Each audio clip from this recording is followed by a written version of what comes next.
Bienvenue dans l'univers des femmes. Aujourd'hui, votre magazine féminin Entre nos femmes s'ouvre à la gente féminine du diocèse de Cassiola qui accueille Ecclesia TV dans le cadre de sa traditionnelle tournée. Et c'est l'hôtel Ambol, un hôtel de renom de Cassiola, qui nous prête son cadre pour la réalisation de cette émission. Sujet assez délicat, le regard des mères sur la toxicomanie chez les jeunes. Pour en parler, nous recevons sur ce plateau Sœur Marthe Nguesson, à qui nous disons bonjour. Bonjour madame. À côté de Sœur Marthe, nous avons Ouattara Eugénie. Bonjour, belle dame. Bonjour Myriam Roxane, vous allez bien? Très bien, parce que je sais que vous allez également bien. N'est-ce pas? Oui, je vais très bien par la grâce de Dieu. Nous poursuivons nos présentations. Deux belles femmes également sur ce plateau. Thérèse Camara, bonjour. Bonjour Myriam. Comment on va? Ça va. Bien. Bien. Le sourire. Ça va. Très bien. Emma Molo, bonjour. Bonjour Myriam. Elle est assez sirène parce que on va bien. Oui, ça va. Très bien. Alors, par la grâce de Dieu, Dieu est toujours dans.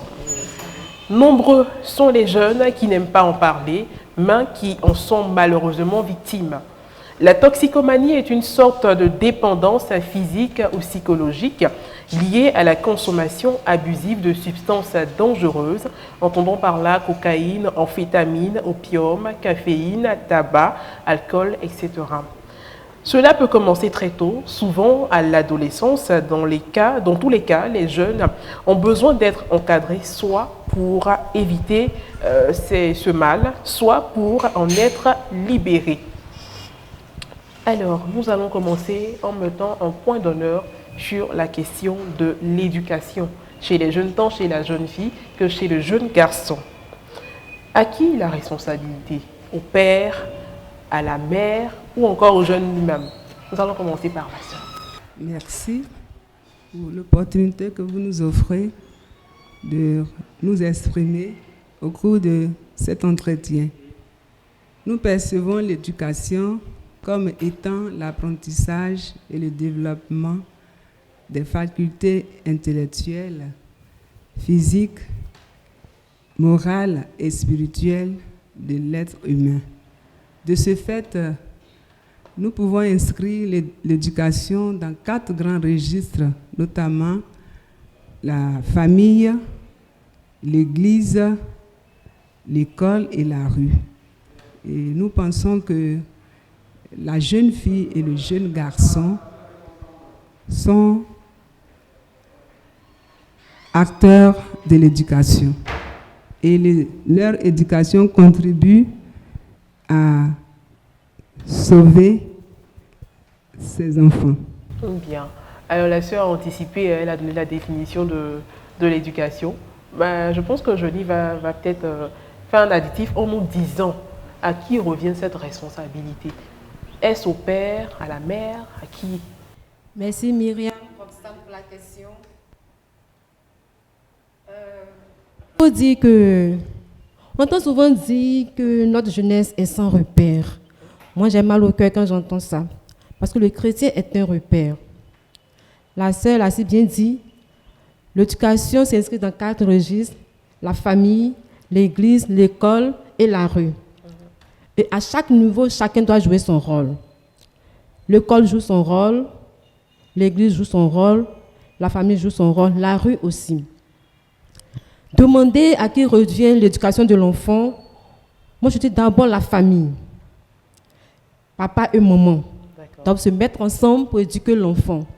Mais malheureusement, dans nos sociétés africaines, c'est la maman qui est vue comme étant celle qui doit éduquer l'enfant. Parce que papa n'est jamais là. Parce que la maman elle est à la maison, elle qui fait la cuisine, c'est elle qui apprête l'enfant dès le bas âge, doit apprêter l'enfant à aller à l'école. Souvent, elle va aller chercher l'enfant. Mais je dis, l'éducation revient en tout cas aux 2 parents, papa et maman, à l'église, à l'école. Mais la rue, c'est lorsque la famille échoue que l'enfant se retourne vers la rue pour s'éduquer. La rue n'est pas un facteur positif, Mais c'est lorsque la famille échoue que l'enfant se retourne vers la rue pour se faire éduquer. D'accord, nous allons prendre la vie d'Emma. Emma elle va qu'à des activités au quotidien. Et qui se charge de l'éducation de ses enfants? Parlant de l'éducation de nos enfants aujourd'hui, il faut dire que de nos jours, contrairement au temps de nos parents, où la mère était là spécialement pour la maison, de nos jours, que ce soit l'homme ou la femme, nous cherchons tous à avoir des activités pour subvenir aux besoins des parents. Moi, par exemple, je suis enseignante et donc cela va dire que chaque matin, tous les matins, je vais au travail, mon mari également, et les enfants, eux aussi, ils doivent aller à l'école. Et donc, il y a un manque quelque part. Il y a un manque quelque part parce que nous ne sommes pas toujours à la maison pour assurer l'éducation des enfants. Le temps que nous avons, je peux dire, est souvent consacré à nos activités. Et malheureusement, les enfants en compatissent parce que généralement, le rôle même de la famille dans l'éducation de l'enfant n'est pas toujours le temps que nous consacrons, que la famille consacre à l'éducation des enfants n'est pas toujours suffisant. Et pour revenir à la question et à l'intervention de la sœur Eugénie, l'éducation, normalement, la base de l'éducation de l'enfant doit être donnée par la famille. Par la famille, notamment la mère. Le papa intervient, c'est vrai, mais la mère étant plus proche de l'enfant a un rôle plus grand à jouer dans l'éducation et le suivi des enfants. Très bien. Et Thérèse, elle a des enfants. Oui. Combien de temps vous passez avec vos enfants en général? À midi, les soirs. Mais quand je suis là, quand je rencontre une situation pareille, j'échange avec les enfants. On en parle. Je leur donne des exemples de ces enfants qui sont dans cette situation, en bien comme en mal. Et puis avec ça, s'il y a des revues, je leur donne pour lire et puis on échange après.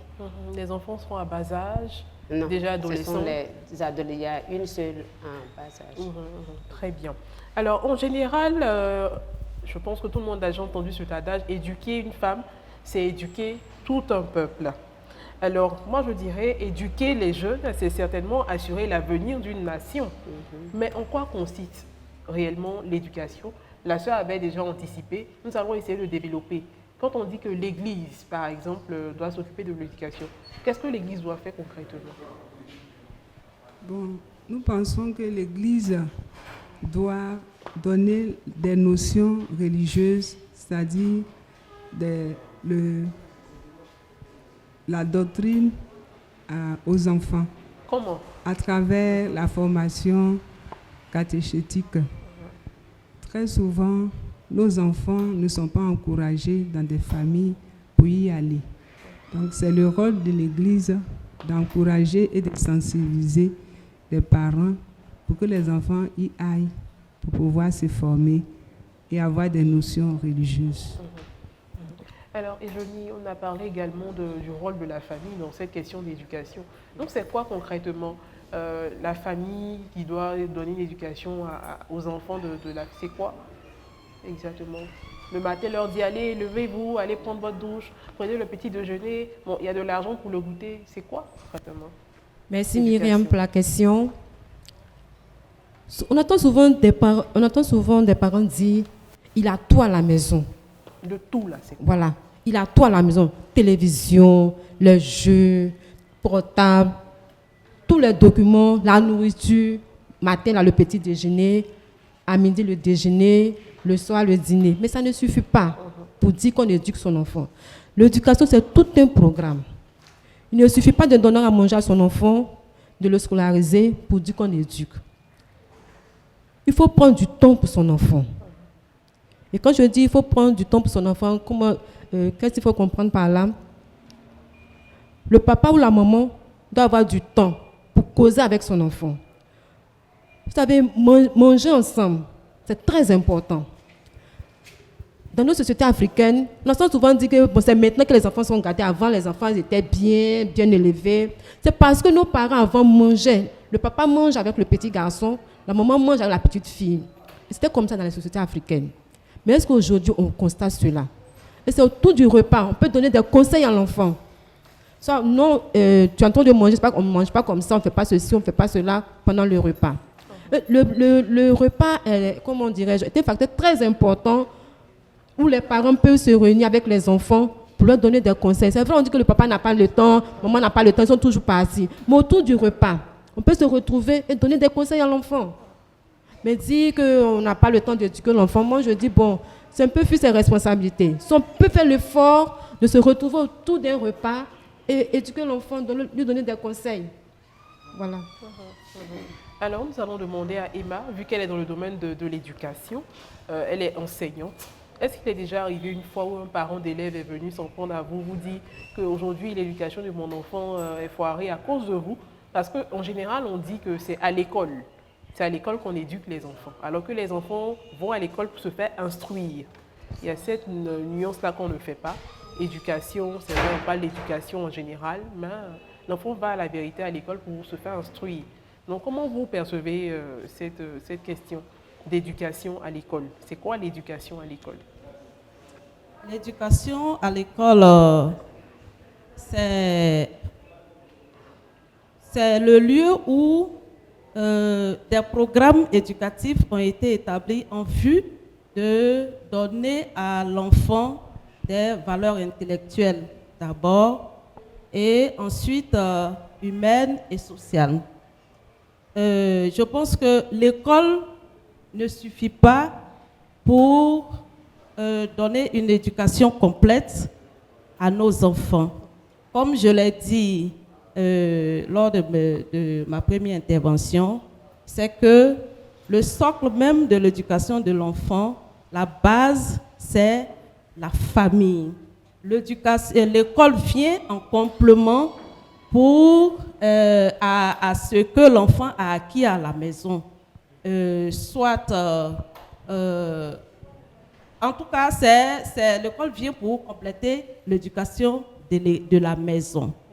Et donc, on ne peut pas se fier à l'éducation de l'école pour asseoir des valeurs et des valeurs surtout morales, humaines, pour que l'enfant puisse affronter sa vie personnelle et sa vie en société. La famille a un grand rôle à jouer. L'essentiel même de l'éducation de l'enfant doit être donné par la famille. Très bien. Il était important pour nous de faire un point d'honneur sur la question d'éducation. Avant d'attaquer le vif du sujet, il est temps maintenant d'en parler. Mère protectrice, mère éducatrice, vous n'êtes pas sans savoir que la toxicomanie est l'un des phénomènes qui gangrènent l'éducation des jeunes. Quels sont les différents types de substances dangereuses que vous connaissez? Thérèse? Merci Myriam. Le tabac, la drogue. Le tabac, la drogue. D'accord, on va poursuivre. Sœur Marthe? Le cannabis. C'est tout, d'accord. Et Johnny? La cocaïne. La cocaïne. Emma? Il y a l'alcool. L'alcool. En plus de ce qui a été cité. D'accord. Nous ne sommes pas là pour faire la promotion de toutes ces substances dangereuses, mais il est important d'en avoir connaissance pour combattre, bien évidemment. Alors, quelles sont les causes, les véritables causes de la toxicomanie chez les jeunes, femmes comme garçons? Je reste avec Johnny. Merci Myriam. Les causes de la toxicomanie. Tout à l'heure, je disais, Emma a parlé de la famille, de l'éducation. Comment dirais-je, la base de l'éducation, c'est la famille. Quand l'enfant manque d'affection, il ne se sent pas aimé. Comment un enfant peut se sentir aimé si il voit le papa s'intéresser à ce qu'il fait? Je vais à l'école, mon papa ne me demande jamais j'ai eu combien. Il ne regarde jamais, il ne cherche même pas à savoir si je prends note.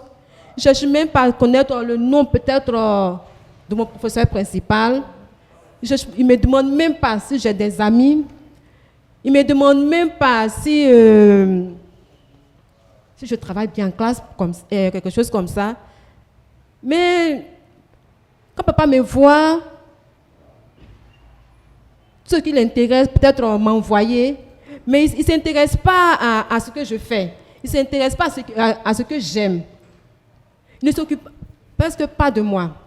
La maman aussi, peut-être si quand elle vient à la maison, elle ne cherche pas à savoir si sa fille a un ami, a un petit ami. Il faut s'intéresser aux enfants, à ce qu'ils font. Il faut s'intéresser à l'habillement de l'enfant. Il faut s'intéresser aussi aux jeux des enfants. D'accord, fréquentation. Voilà. Il faut voir aussi si l'enfant prend au sérieux le travail qu'il fait à la maison. Il faut d'abord donner des tâches à l'enfant. Il faut apprendre à l'enfant aussi à faire les tâches à la maison. Il y a des parents, bon, parce qu'ils ont un peu, comme on le dit, ils n'apprennent pas à l'enfant les tâches à la maison. L'enfant, la petite fille ne fait rien, le petit garçon ne fait rien. Ça, c'est l'éducation, hein. Enseigner à son enfant à faire le ménage, à laver ses propres habits, enseigner à la petite fille à faire la cuisine, à faire, comment dirais-je... Alors, donc, si tout cela n'est pas fait, tout de suite, les enfants se tournent vers la drogue. Oui, mais si à la maison, rien ne le préoccupe, il n'a pas de préoccupation, il n'a pas de travail, il va passer tout son temps à regarder peut-être le portable. Et sur le portable, on sait qu'il y a n'importe quoi. Il peut regarder n'importe quoi sur le portable. Mais si à la maison, l'enfant est préoccupé à faire une tâche ménagère, il finit sa tâche ménagère, peut-être que, bon... Très bien, on a perçu le message pour oisiveté, des intérêts des parents.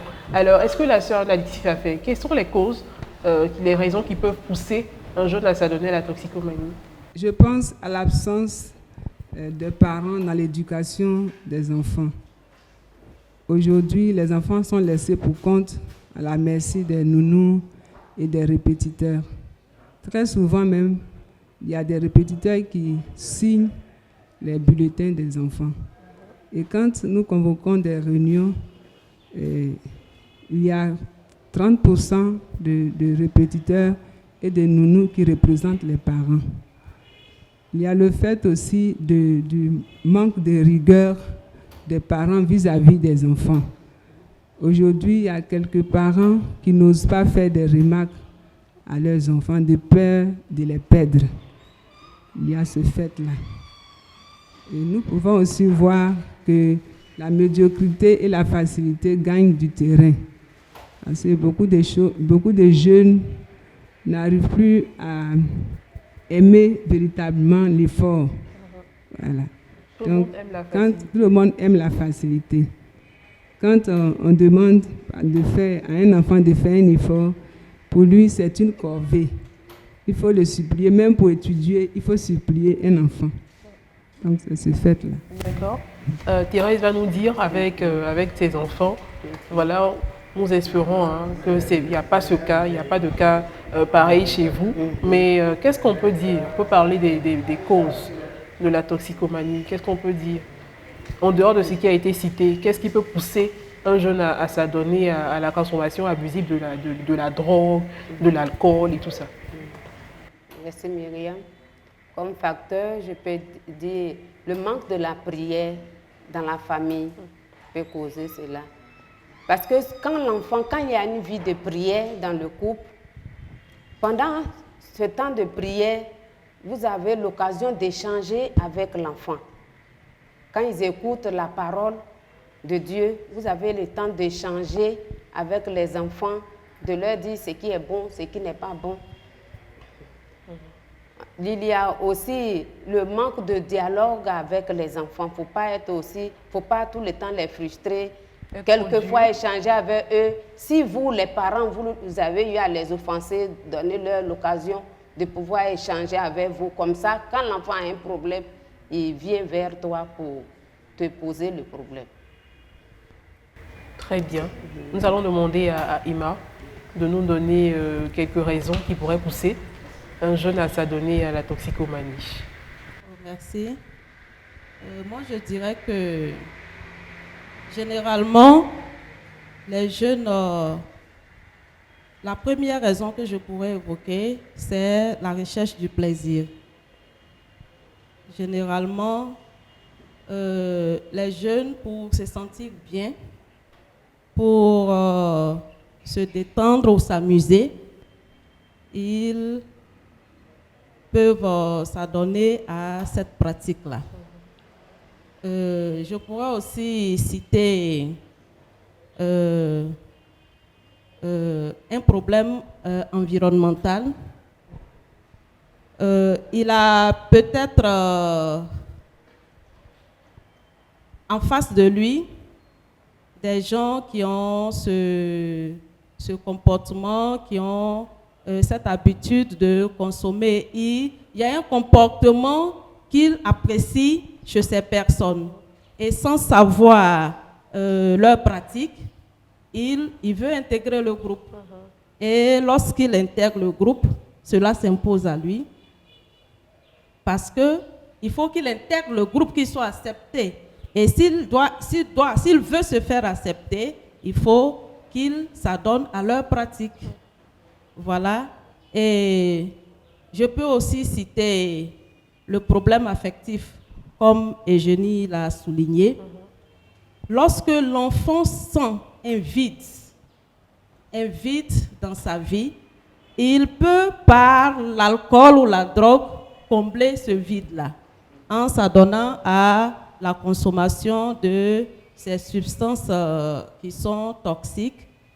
Et je peux aussi citer le fait de vouloir cacher des difficultés de la vie, des difficultés émotionnelles derrière la consommation de ces substances dangereuses. Voilà. Très bien. Alors, nous allons parler de cette... oui. La cause de la toxicomanie, c'est le manque d'affection et le désir de vouloir s'affirmer. L'enfant veut montrer qu'il est plus fort, qu'il est intelligent. Voilà, le désir de vouloir s'affirmer. Le désir de vouloir s'affirmer, montrer qu'on est plus fort, qu'on est fort, qu'on est intelligent. De vouloir s'affirmer. Alors, nous allons progresser. Est-ce que vous connaissez des jeunes dans la région, peut-être dans la famille, qui ont déjà eu contact avec la drogue? Oui. Et comment vous l'avez su? Quels ont été les signes tout de suite? D'abord, par l'habillement de l'enfant. Il est tout sale, il ne prend pas soin de lui. Voilà. Il est violent. Voilà. Est-ce que la sœur connaît des jeunes gens dans ce cas-là? Quelques-uns, ils sont aussi violents, c'est-à-dire violents, et ils pratiquent aussi la violence verbale. Voilà. Et en général, comment ça se passe? Est-ce que ces jeunes gens-là viennent vers vous? Ce sont des jeunes que vous avez eu encadrés peut-être, je sais pas, quelque part à une occasion? Comment ça se passe? Nous les accueillons, nous leur donnons des conseils. Et puis ici, nous avons initié une activité médicale où nous avons des médicaments que nous leur offrons. Vous faites des cures de désintox, c'est voilà, ça? c'est ce que nous faisons pour les aider. Très bien. Est-ce que Thérèse a déjà rencontré un jeune qui s'adonne à la toxicomanie? Oui, j'ai une fois rencontré un jeune. Et quelle a été la réaction tout de suite? Est-ce qu'on a fui le jeune? Voici ces petits drogués-là qui viennent encore, bien qu'est-ce qu'on a fait? Au début, je n'ai pas su. Parce qu'à chaque fois qu'il me voit, il me demande de l'argent. Chaque fois, il a besoin d'argent pour acheter ça. C'est qu'il dit qu'il va payer une falle. Donc, chaque fois, il demande l'argent. C'est un peu en le remarquant que j'ai su il se droguait. Je l'ai approché, on a échangé plusieurs fois et puis après, lui-même, il a dit que quand on voit qu'il est un peu excité, c'est parce qu'il se drogue. Il se drogue. Ah. Emma, Oui. un témoignage peut-être Bon, je n'ai pas de témoignage. au niveau de l'école, les élèves, est-ce que vous n'avez pas constaté des changements chez certains, vous n'avez pas soupçonné certains de prendre ces substances-là? Heureusement, dans ma carrière professionnelle, je n'ai vraiment pas encore croisé un cas pareil. Il faut dire que nous sommes au primaire et je suppose que les enfants du primaire entre 6 et 15 ans sont pour la plupart à l'abri de ces influences-là. Est-ce qu'aujourd'hui on peut parler vraiment d'abri? Parce que des personnes adultes même confectionnent des bonbons et tout ça, dans lesquels ces substances sont insérées. Quelquefois, l'enfant s'y adonne sans le vouloir. Oui, si je parle d'abri, il faut dire que le cadre est un facteur qui joue dans l'influence des enfants.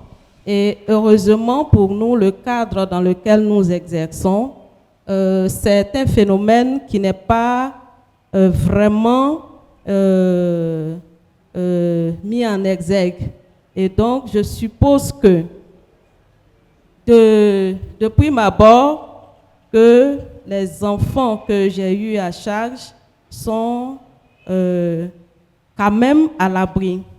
Quand même à l'abri, parce que j'ai 20 ans de carrière dans la zone et au primaire en tout cas, pour le moment ici, à ma connaissance, je n'ai pas encore eu affaire à un cas. Pour le primaire. Pour le primaire. Au secondaire. Mais au secondaire, je n'ai pas de témoignage en tant que tel, mais les témoignages des uns et des autres, nous savons que dans nos lycées et collèges, c'est un phénomène, c'est une réalité ici à Katiola, c'est une réalité qui est en train de prendre du terrain. Et je pense que c'est un problème à prendre au sérieux. À prendre très au sérieux. À prendre très au sérieux pour éviter que cela réagisse également sur les plus petits, que je suppose être pour le moment à l'abri. Voilà, parce que ces mêmes enfants du secondaire sont issus de familles où les plus petits y vivent. Et si rien n'est fait, ce comportement peut se propager au point de contaminer les plus petits.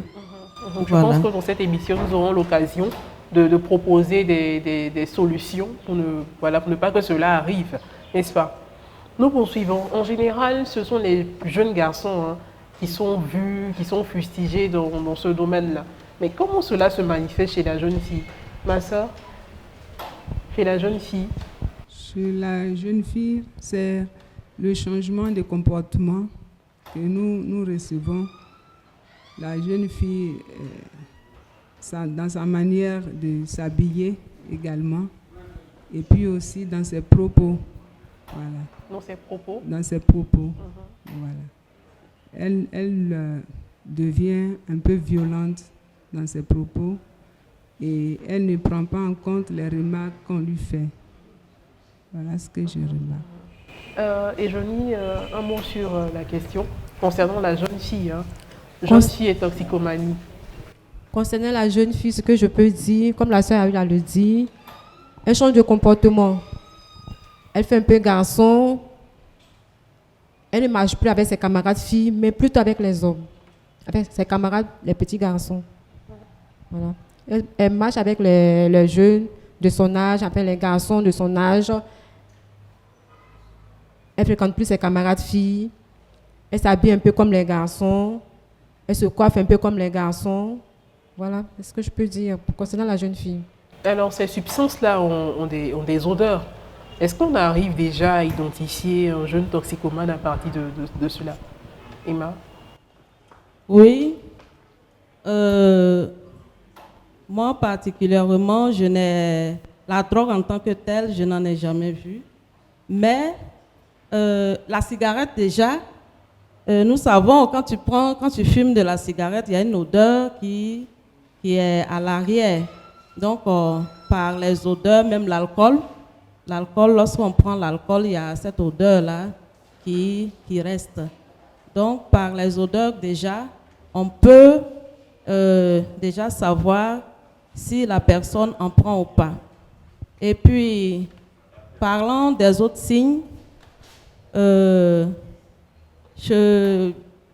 généralement, les yeux rougissent. Les yeux rougissent et la personne est très souvent excitée et elle a souvent l'air toujours fatiguée et généralement aussi, comme elle l'a dit, la personne devient très violente, sur le qui-vive, prêt à réagir parce que désormais, elle se sent rassurée. Et on peut aussi évoquer que la personne a la gueule de bois, toujours prête à réagir. Elle est toujours prête à réagir. Et les sorties commencent à être fréquentes parce que la personne ne se sent plus dans le cadre de la maison. Puisque à la maison, elle n'a pas accès à ces substances-là. Et donc, il faut sortir, aller voir. Elle a toujours besoin d'être en compagnie de ses amis pour être à l'aise dans la consommation de ces substances-là. Voilà. Alors, nous allons parler des conséquences et nous allons nous tourner vers Thérèse. Quelles sont les conséquences de la toxicomanie? Conséquences sur les jeunes? Merci Myriam. Avec la toxicomanie, on perd la jeunesse. Parce que le jeune qui a pris ces substances n'arrive plus à travailler comme il travaillait. Il n'arrive pas, il ne respecte pas les aînés, son prochain. Il n'arrive pas aussi à prendre sa vie au sérieux. C'est seulement l'heure à laquelle il prend sa drogue, bien sa substance, il respecte cette heure-là. Mais le reste, ça n'a pas d'importance pour lui. Alors la sœur, fin additif, les conséquences. Merci, madame. Dans les conséquences, nous pouvons retenir la baisse du résultat de l'enfant. L'enfant qui était du résultat scolaire, l'enfant qui était excellent, et avec la drogue, son résultat baisse. Et du coup, il ne travaille plus bien. Il y a aussi que l'enfant se sent isolé, rejeté. Voilà. Et dans la famille est pointée du doigt. Étant dans sa famille, la famille n'a plus bonne presse à cause de lui. Et Johnny, la santé? Oui, il faut dire que les conséquences se situent à plusieurs niveaux. D'abord, au niveau de l'enfant lui-même, sa santé prend un coup, ses résultats scolaires baissent, il fait l'école buissonnière. Au niveau familial, il y a un déséquilibre. Ça crée des tensions à la maison. Cela peut même conduire au divorce des parents. Papa peut penser que maman protège l'enfant. Ça peut créer un désordre. Au niveau de la société, parfois ça donne au vol. On peut dire que les causes et les conséquences sont multiples. Nous continuerons notre décryptage à partir de cas bien pratiques. Et le premier cas sur lequel nous allons réfléchir ensemble est celui de Madiane. Madiane est une chrétienne catholique, mariée et mère d'un jeune garçon de 15 ans. Celui-ci s'appelle Kylian, il est élève en classe de seconde. Et depuis un certain temps, les amis de la CEB des parents et même les voisins ont remarqué qu'il fréquente un fumoir. Lorsque ce dernier aperçoit les connaissances, il se cache, il menace même les plus jeunes de ne rien dire à ses parents. En dépit de cela, des personnes ont trouvé le moyen d'informer la mère, Madiane, qui catégoriquement a refusé de croire que son fils est capable de faire cela.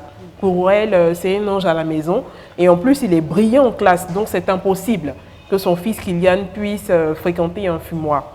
Elle est allée jusqu'à même couper les ponts avec des amis en Christ, des frères en Christ de l'église et même des amis, parce que pour elle, son fils ne peut pas faire cela.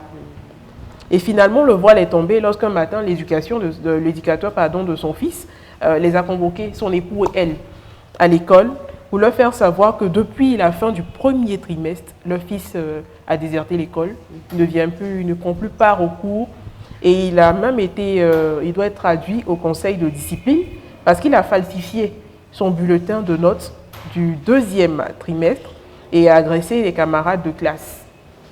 Pire encore, cela allait se faire après qu'il se soit remis, parce que ce jour-là, il a été retrouvé dans le fond de la classe, inerte au sol. Il a été conduit à l'hôpital parce qu'il avait ingéré des substances dangereuses, donc la drogue.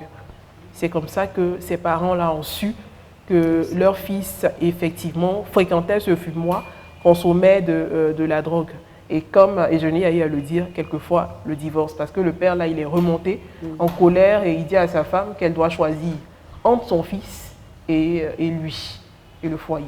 Voilà un peu l'histoire de Madiane. Elle est chrétienne catholique et voilà, pense avoir donné une bonne éducation à son enfant. Et malheureusement, voici la situation qui s'est présentée à elle. Et tout de suite, nous allons parler de l'impact que cette situation peut avoir sur l'équilibre familial. Et nous allons demander à la sœur de réagir. Et comme je le disais tantôt, je pense qu'il va y avoir un déséquilibre familial. Voilà. Tout à l'heure, Eugénie l'a dit, ça peut entraîner le divorce. Et nous pouvons aussi parler comme je l'ai dit tout à l'heure, de la famille qui n'a pas bonne presse à cause de l'enfant qu'elle a. C'est vrai, elle n'a pas désiré avoir un tel enfant, mais c'est la situation qui prévaut. Mais la famille va avoir l'entourage va avoir vraiment un mauvais regard sur la famille. Et c'est pas... Nous allons raconter des choses voilà. Très bien. Alors Thérèse, à la place de Madiane, qu'auriez-vous fait? Comment on peut qualifier la réaction du père? Emma va nous donner la réponse à cette question. Donc déjà, commence à réfléchir à sa réponse. Thérèse va nous dire à la place de Madiane, qu'est-ce qu'elle allait faire? Parce que là, c'est un véritable dilemme. Choisir entre son fils et son foyer. À la place de Madiane, je vais choisir pour le moment mon fils, m'occuper de lui. Et quand il va se retrouver, son père va savoir qu'il avait fait un mauvais partage, puisqu'il avait dit de choisir entre lui et l'enfant. Donc Thérèse fera un choix. Emma, comment on peut qualifier le comportement du père? Est-ce qu'il a toute la raison de réagir ainsi? Est-ce qu'il faut fuir tout de suite les responsabilités? Pour ma part, le père a manqué de responsabilité parce que, comme je l'ai dit, l'éducation de l'enfant revient à la famille. Qui dit famille dit père et mère. Et chacun d'eux a sa partition à jouer. Il ne faut pas tout de suite rejeter la responsabilité sur l'un ou l'autre, mais la responsabilité incombe aux deux. Même si la mère a un grand rôle à jouer. Et je pense que le père également aurait dû faire attention à son enfant. Si cela était fait, lui, il aurait pu interpeller la maman. Voilà. Et demander à la maman de faire un choix n'est pas sage. Lorsque le problème survient, il faut d'abord l'assumer et chercher ensemble à trouver des solutions au lieu de forcément vouloir rejeter la responsabilité à quelqu'un. Voilà. Je pense que le père aurait pu chercher à régler autrement la situation. Voilà, d'abord chercher à rétablir la santé de l'enfant et ensemble avec la mère, voir comment le faire sortir de cette situation. Une situation également, on va dire, de choc, parce qu'on voit un enfant qui n'est vraiment pas ce qu'on dit Voilà. depuis dehors. On C'est ça. ne peut même pas s'imaginer tout de suite là. Peut-être sous l'effet de la colère, le père réagit ainsi. On ne va pas se justifier à sa place, mais voilà, c'est une situation, c'est une réaction humaine. Comment prendre les choses avec assez de pincettes. Et déjà revenir sur la réaction de l'entourage dès le départ. Et est-ce que ces personnes ont bien fait d'informer la mère? Est-ce que la mère, quelque part aussi, elle n'a pas manqué de tact? Ces personnes ont bien fait d'informer la mère concernant la décision du papa. Moi, j'ai choisi mon foyer et je dis au papa, c'est ensemble qu'il faut sauver l'enfant. Les personnes ont bien fait d'informer la famille. Mais c'est la famille qui devrait, à son tour, chercher à voir si vraiment ce qu'on dit sur l'enfant est vrai. Aller à l'école, vérifier réellement si l'enfant va à l'école. Là, ça a manqué. Quand on ne vérifie pas ce que l'enfant fait à l'école, ça entraîne cela. Est-ce qu'il est nécessaire de connaître les amis de son enfant? Oui, c'est très important. C'est très important de connaître les amis que fréquente notre enfant. Ma soeur, faut-il toujours faire confiance à son enfant? Oui, c'est la première des choses. Il faut faire confiance en son enfant pour pouvoir gagner sa complicité. Et lui faire confiance, c'est quoi concrètement? Et faire confiance à son enfant, c'est lui donner aussi une responsabilité. Parce que quand vous faites confiance à l'enfant, il s'ouvre à vous.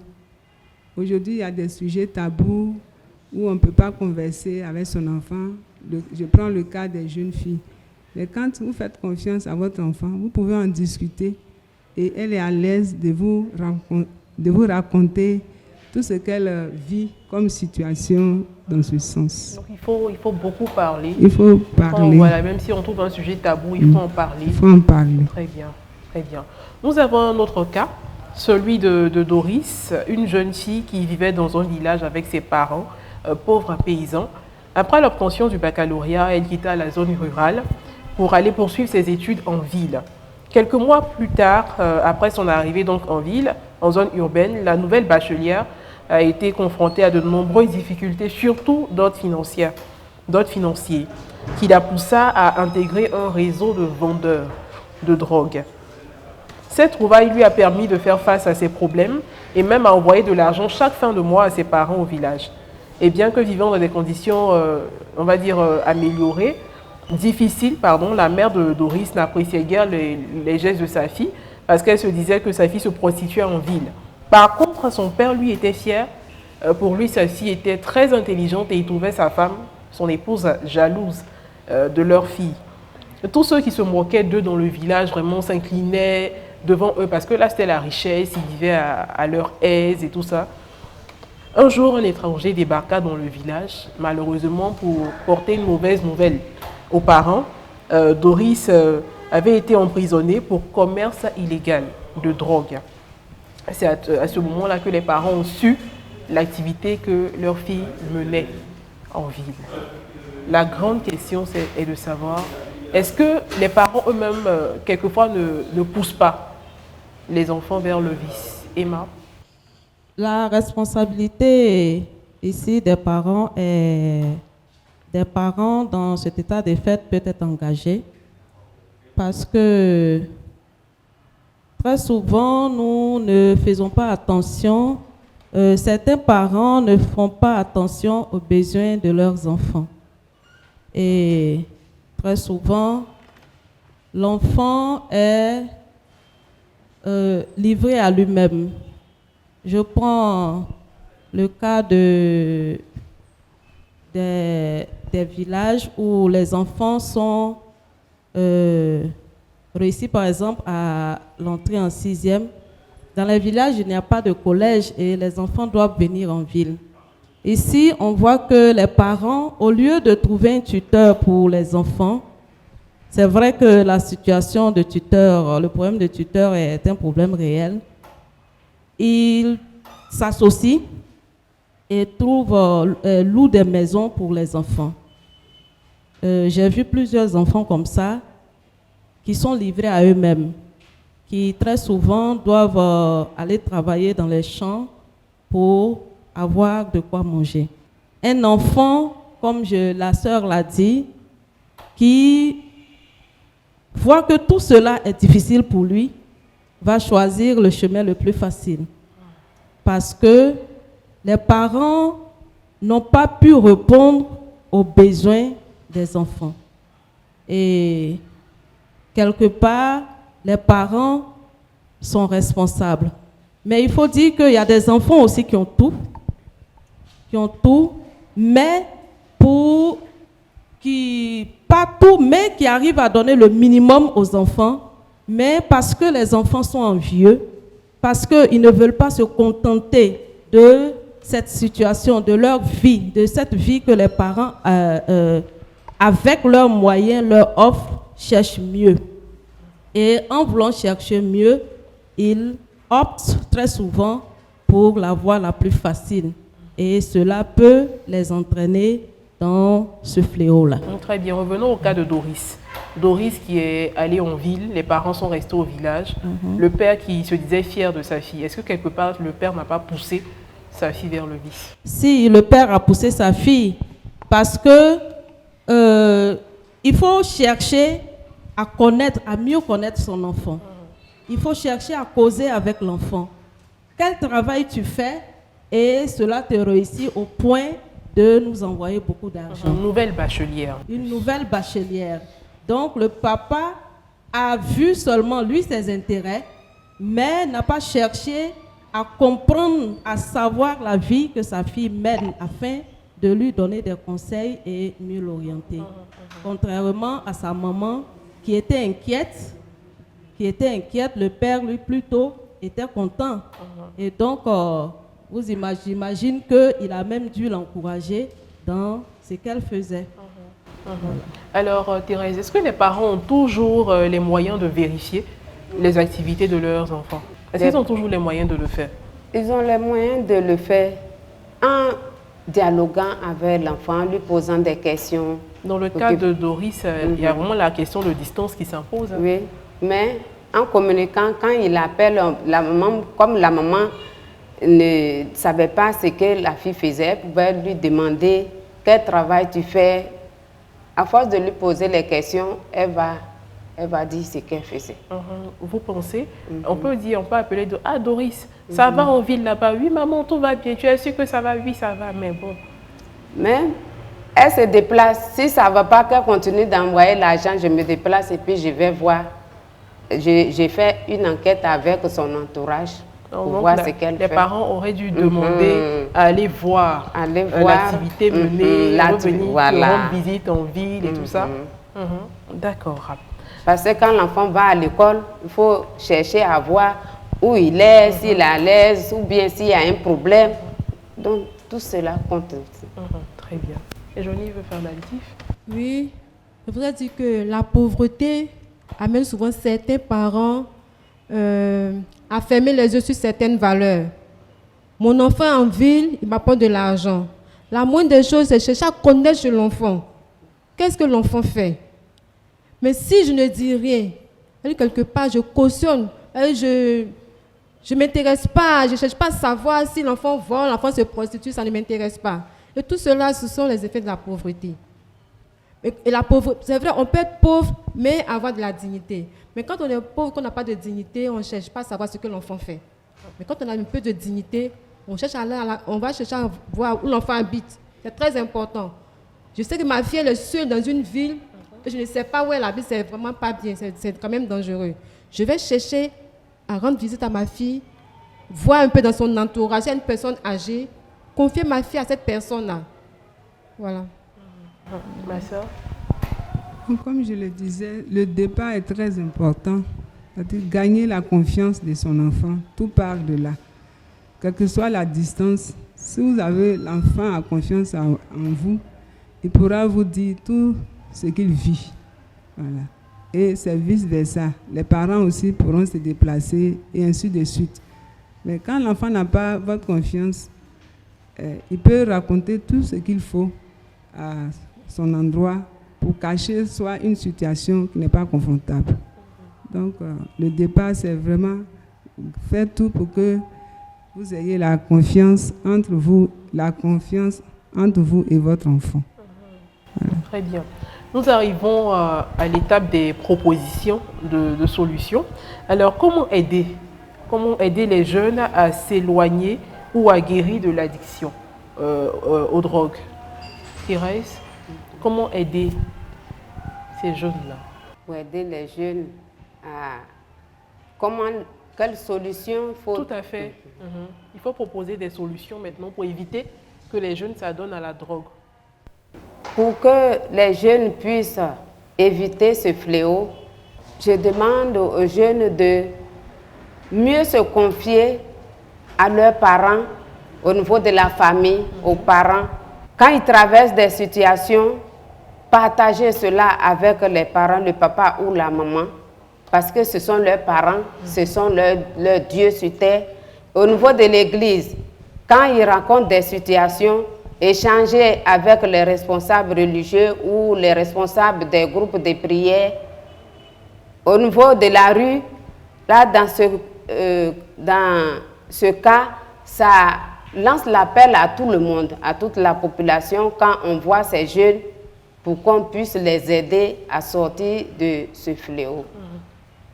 Au niveau de l'école, les éducateurs, il faut que les parents approchent les éducateurs pour voir le comportement de l'enfant au niveau de l'école, pour voir son travail.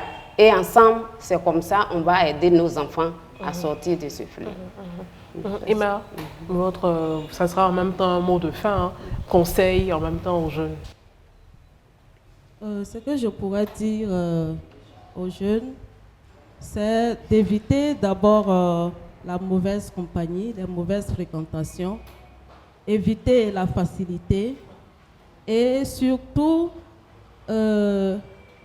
savoir se confier à ses parents et aussi nous en tant que chrétiens, Dieu nous a donné toutes les armes pour éviter de tomber dans la tentation. En Matthieu 26, verset 41 plutôt, il est dit restez vigilants et priez pour ne pas céder à la tentation. L'esprit, lui, il est disposé, mais la chair, elle est faible. Et donc, en tant que chrétiens, si nous nous confions à Dieu, si nous méditons la parole de Dieu, je pense que nous pouvons emmener les jeunes à éviter beaucoup de choses. Pas seulement la toxicomanie, mais aussi d'autres fléaux. Il faut surtout prier. Et aux parents, je leur demande de privilégier la vie religieuse, surtout chrétienne, en famille. Il faut beaucoup méditer la parole avec nos enfants. Il faut prier ensemble avec les enfants et cela nous permettra de les protéger contre beaucoup de choses de ce monde. Très bien, merci. Ma sœur, conseil à ces jeunes qui sont toxicomanes. Conseil en moins d'1 minute. Bon, c'est vraiment d'écouter les aînés et surtout les parents. Comme on le dit, un adulte assis voit plus loin qu'un jeune debout. Écouter la famille et surtout aussi répondre aux exigences de l'Église. Comme elle a dit, la prière en famille. Un jeune toxicomane n'a plus l'oreille. Donc, qu'est-ce qu'il doit faire? Revenir, chercher à se faire aider, et voilà. Bon, se faire aider, comme j'ai dit, c'est d'écouter les parents. Voilà. Et aussi, comme les parents aussi doivent faire en sorte de donner une éducation de qualité à leur enfant. Et Johnny? Merci Myriam. Moi, c'est plutôt aux parents que je donne des conseils. Il ne faut jamais se décourager. Il faut beaucoup prier parce que souvent le Seigneur peut mettre des croix sur notre chemin pour notre propre sanctification. Disons cela, je prends l'exemple sur Sainte Monique. Elle avait un enfant difficile, un mari difficile. Mais grâce à la prière, elle a réussi à convertir ces deux personnes-là. Donc vraiment, il faut beaucoup prier pour son enfant qui est toxicomane. Et voilà, chers téléspectateurs, le temps qui nous était imparti touche à sa fin. Nous disons merci à nos invités pour la qualité de leurs réponses, pour toutes les bonnes idées qui ont été avancées. Et le sujet de notre émission était le regard des mères sur la toxicomanie chez les jeunes, une présence plateau essentiellement féminine. Merci infiniment au complexe hôtelier en Bol qui nous a accueillis des deux bras, on va dire particulièrement merci à son directeur général, M. Blanc, à Aristide, ainsi qu'à toute son équipe. Merci à vous, chers téléspectateurs. Merci à toute l'équipe technique. Et je vous dis à très bientôt pour un autre numéro de Entre nos femmes. Que Dieu veille sur nous.